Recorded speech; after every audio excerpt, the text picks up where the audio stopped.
Well, hello there. It is great to see you again, and welcome back to another installment of Wealth Insights with Mitch Silberman. I'm your host and moderator, Ryan Ruff. Boy, is it good to have you back with us. We also have the star of our show, of course, Mr. Mitch Silberman of Silberman Wealth Strategies. He'll be joining me momentarily to get the conversation rolling. But first and foremost, we want to thank you for jumping aboard with us for another wealth management related discussion. And I am super excited about today's episode for a lot of reasons, but most specifically, boy, are we really peeling back the curtain in this episode. We're going to get into a specific strategy and process that Mitch and his team utilize at Silberman Wealth Strategies. It's called their 5-step personal CFO process. So we're going to get into, just first off the name, and then of course what these 5 steps look like, how it ultimately helps the clients and gives them clarity about their wealth plan. Because hey, if you've spent any of the past, episodes with us, you know that really clarity comes first with Mitch and the way he operates with his clients. They want to make sure that, it's the client goals, needs, wants, aspirations for the future. Those are all being met with a custom tailored wealth plans. And I think, at least we're going to find out here in a few moments when we dive into it, but I would believe that this 5-step, personal CFO process really lies at the core of what Mitch and his team do. So let's go ahead and welcome Mitch on, get today's conversation rolling. Mitch, good to see you. Good to have you back. Always great to be with you and our audience, Ryan. Hey, always a good time when we get together, Mitch. And I'm excited for today's episode. We're going to kind of be free flowing with this one today because, I specifically didn't do my research because I want to see, what it's like to be in the client's chair and have this 5-step CFO process, explained to me. So, Mitch, start us off with a high level overview before we get it really into the 5 steps. Mhm. Where was it along the line that you thought to yourself, this is this process that we need to take there is a need that we need to address with our clients and a process we need to take them through. Talk to me about the origin of this idea and this process that you and your team operate with. This is something that I think is pretty unique. I've not come across it amongst other financial advisors, and it really resonates with us and the people we work with. And the concept is this. I work with a lot of business owners. And if you think about it, if you're the business owner, you're the CEO. And if the business continues to grow and expand, at some point, you're going to have to hire a CFO, Chief Financial Officer. Now, you're still the boss, you're still the CEO, Chief Executive Officer, but now you've delegated a Chief Financial Officer who reports back to you. So, what we came up with is this 5-step personal CFO process because you're the CEO of your money. This is your money. This is your wealth. Our clients hire us as their personal CFO, and we kind of act as their eyes and ears in the marketplace to keep an eye on what's going on out there, and we report back to you. In fact, another analogy I would kind of give you is this. I just use sports. Whatever city you're in, maybe there's a sports team that you root for that you love. So there's the owner of the team, and the owner hires a general manager, and general manager hires the coach, and coach picks the players. That's kind of the way it works for the most part. So in my business model, you're the owner, it's your money. My clients hire us as their wealth manager, their wealth strategist.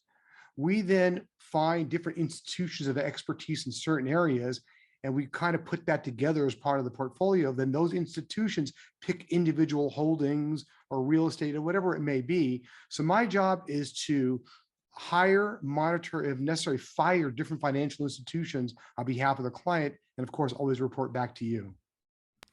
Well, I love the high level overview on this process because that makes sense, especially using the sports analogy to kind of define it a little bit, Mitch. So take me into it really. When you're sitting down, maybe it's with a new client and this is the first time that you're explaining this process to them. Start me off with step one. What does Sure. that look like?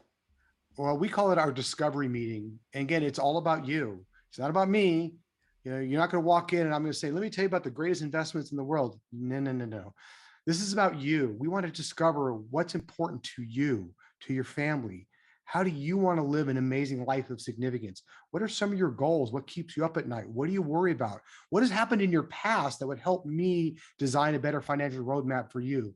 So it's a discovery meeting, just like you come into my office or now on the screen to interview me. I'm also interviewing you to see if there's a good fit. If there's not a good fit, my goal is to create value for you, whether or not we work together. I truly am blessed. I love what I do. I'm very passionate about it. And it's not always a good fit. But if it's not a good fit, I want to kind of lead you in the right direction. So the discovery meeting is you, your goals, your dreams, and what can we do to help you achieve it along everything that's important to you. Mitch, in prior episodes, we've talked about what that meeting looks like from the perspective of the human element, and boy, is Yes. that ever so important in what you and your team do at Silberman Wealth Strategies.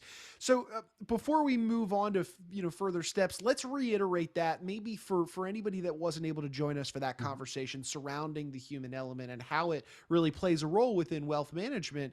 Talk to me about this idea of the human element within that discovery meeting and those initial conversations. Sure. We have a very client centric practice. It's really all about you and the client. And there has to, we have to get along well. They have to, there's an old saying, people don't care how much you know until they know how much you care. And whether it's a physician or an attorney or a wealth manager, you may say, hey, this person's competent, but I don't think they care about me. They didn't look me in the eye. They only talked to one spouse and not the other. They were busy selling how great they were. So it's not a matter of competency. It's, do they care about me? Do I want to be with this person? Do I want to, share all my financial information and insecurities with this individual? There's got to be that connection. You have to know you are entrusting someone with your wealth. And there's got that human element is really everything. Yeah, Mitch, we talked about this idea of that dual lens approach, from a wealth management perspective. Sure, you want to be good on paper, but also Mhm. the intent needs to be there as well. Those that ability to truly connect with the client, so important. So, okay, 5-step CFO process. Step 1, discovery meeting. Right. You've had the meeting, you've connected with the client, you understand their goals. Let's say it's a fit. The right fit is there. Mhm. Take me into step 2. Sure. And by the way, I decided a long time ago not to charge someone to see if I can help them. I mean, I kind of joke and say, Ryan, we're not a good fit, but here's my bill. So the discovery meeting, the way I run it is just, it's complimentary. It's what I love to do. And I always try to create value, whether or not we work together. So if there's a step 2, we call that the wealth strategy planning meeting. And essentially, based on everything that you have shared with me, I come up with a written plan and investments to help you achieve that plan. So at that step 2 at the wealth strategy planning meeting, essentially what I'm saying is if I were you, this is what I would do. And we cover things like, do you have enough money? Will you run out? Um, we talked on a previous episode about life insurance. Is life insurance needed at all to protect your loved ones or your assets, or to help pay estate taxes or provide for causes you care about? Are your current investments helping you achieve all that you need? We really analyze everything, go over the plan, and then talk about specific investments to help you achieve your plan. Well, I mean, that sounds like a pretty action-packed meeting there, going through their entire portfolio, offering, what you would do in their circumstances. I would imagine that meeting, Mitch, probably stems a handful of different conversations then from their side. Maybe even some things come out that maybe necessarily didn't come out in the discovery process. Talk to me about this meeting and really what it, do you find that the clients really enjoy this part of the process and going through the X's and O's of the plan? They do. It's a very educational meeting more than anything else. And I'm going to divert just a little bit. We've employed for quite some time what we call the endowment style of investing. And most people say, what does that mean? I'm not sure what that means. All it means is this. Early on in my career, I learned that ultra wealthy individuals and institutions invest very differently than people do. In other words, one end of the spectrum is you don't have much money, but you're investing. The other end of the spectrum are pensions, insurance companies, sovereign wealth funds, high net worth individuals. They invest very differently, and not shocking, they get better results. So I thought, well, what do they do? What do they do differently? If it's good enough for them, wasn't it good enough for my clients? So this meeting is a lot of education because it's not just, hey, I got some good stocks and bonds. It's really, we're going to do this to hedge your risk. We're going to diversify outside of the stock market. We're going to put some of your investments in things that are illiquid and won't move with the market. And so it's a very educational with a lot of interaction. I always want to check in to make sure they understand what's going on. The goal is never to say, hey, I know what I'm doing. Let's just do this. It's no, do you understand what I'm recommending that you consider doing with your money? And if they don't, I'll take all day to explain it because I love talking about these things. And I always get excited that I have access to strategies and offerings that typically individual investors don't know about and don't have access to. So then, Mitch, in that instance, after you're going through this plan, offering some of these suggestions, is a decision reached right then and there during that meeting? Take me through how that meeting ends. I am so glad you asked that because no, what I've learned is that what we go through at discovery and then step two, the strategy planning meeting, that is very important, but not urgent. There is no reason to say, did you like what you heard? Sign here. There's too many zeros and commas involved, too many dreams involved. So the goal is to walk through the plan, explain through the investments, and then have them think about it because it's a lot to take in. And it's a big decision on their part. For them, like, do we trust this person, this team to help us achieve all that's important to us? For me, I relish being the safe money guy. I love it. I love doing those things. So what we say is like, hey, look, we went over a lot. This is what I would do if I was in your shoes. These are my best recommendations. And as I've said in a prior show, do you want to work with it? If you're lost in a forest, do you want someone to say, here's a map and a compass, good luck? Or do you want a trusted advisor to say, take my hand, we're going through this together? So what I say at the end of the second meeting is, I want you to think about this. I want you to review what we talked about, and then let's get together again in 7 to 10 business days. Why? Because if it's tomorrow, it's too soon. If it's 2 months from now, it just is like, can we start over? I don't kind of remember everything we talked about. 7 to 10 days is really ideal when it's still in your mind. You had a time to jot down some questions and it's still fresh. And then that's when we get to step 3. I love that. And so take us there. Take us into step 3. Sure. Let's say your clients come back. They've had they've had those 7 to 10 days to think about it. Maybe some new questions have arisen. Talk me through step 3. Sure. What is it?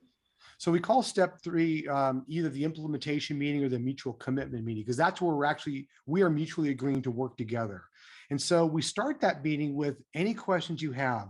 I know we went over a lot. Is there anything you would like me to review? And typically there is, and I welcome that. The more questions you ask, the better. The more informed you are, the better this relationship will be.